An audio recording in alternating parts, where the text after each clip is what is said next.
દોસ્તો, હું છું એલડી મકવાણા. બોટાદ દસ્તક ન્યૂઝમાં આપનું હાર્દિક સ્વાગત છે.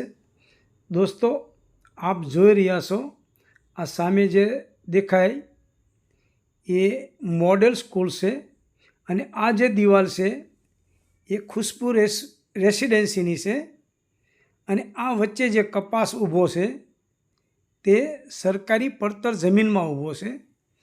અને હવે આ દિવાલ છે એ ખુશ્બુ રેસિડેન્સીની છે અને આ સામે દેખાય લીલા કલરની એ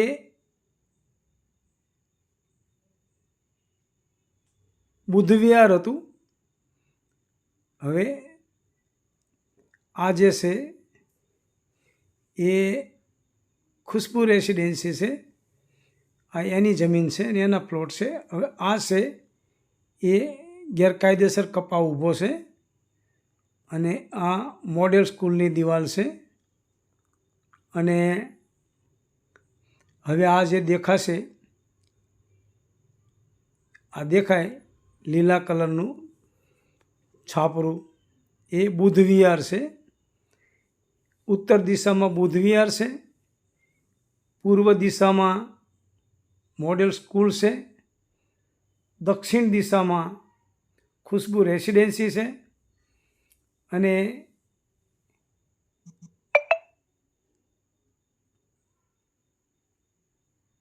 પશ્ચિમ દિશામાં ખેતર છે. આ બધાની વચ્ચે આ જે કપાસ છે એ મારા ખ્યાલથી અંદાજે 5 થી 6 વીઘાનો કપા છે. અને આ કપાસ ગેરકાયદેસર વાવે છે, એમની માલિકીનું નથી. આ કોઈનું ખેતર છે. આથમણી દિશામાં આપ જોઈ શકો છો આ અંદાજે 5 થી 6 વીઘાનો કપા જે ઊભો હતો એ કપા ગેરકાયદેસર છે. દલવાડી ભાઈઓ ગેરકાયદેસર કબજો કરીને બેઠા છે. આ બાબતે કલેક્ટર હવે ક્યારે આ કપા કાઢી અને કાયદેસરની કાર્યવાહી કરે છે અને આ ભાઈઓને લેન્ડ ગેબિંગમાં ક્યારે જેલમાં મોકલે છે એ જોવાનું રહ્યું. આ 6 થી 7 વીઘાનો કપા અંદાજે હોય એવું લાગે છે. આ તમે જોઈ શકો છો.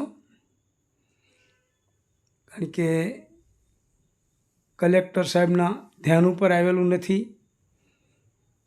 પ્રાંત અધિકારીના ધ્યાન ઉપર આવેલ નથી, મામલતદારના ધ્યાન ઉપર આવેલ નથી. તમે જોઈ શકો છો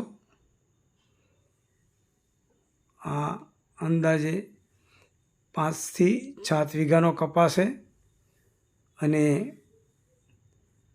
આ ખુશ્બુ રેસિડેન્સીની દિવાલ છે. સામે જે દિવાલ દેખાય એ મોડેલ સ્કૂલની છે અને આ જમીન સરકાર કબજે કરી અને મોડલ સ્કૂલને આપી દે એવું લોકો ઈચ્છી રહ્યા છે. લોકોમાં થતી ચર્ચા મુજબ આ જમીન જે છે એ ગેરકાયદેસર છે, એમની પોતાની માલિકીની નથી એવું લોકોમાં ચર્ચાઈ રહ્યું છે અને કબજો કરીને બેઠા છે. જે ખરેખર આ કલેક્ટરશ્રીએ કબજે કરી અને મોડલ સ્કૂલ જે છે એ ગવર્મેન્ટની સ્કૂલ છે, એ ગવર્મેન્ટને આપી દેવું જોઈએ એવું લોકોમાં ચર્ચાઈ રહ્યું છે. અગર તો બુદ્ધ વિહારને આપી દેવું જોઈએ. આ બુદ્ધ વિહાર છે જે 2 ઝાડની વચ્ચે દેખાય લીલા કલરનું છાપરું એ બુદ્ધ વિહાર હતું, એને આપી દેવું જોઈએ. Botad Dastak news, LD Makwana, Botad.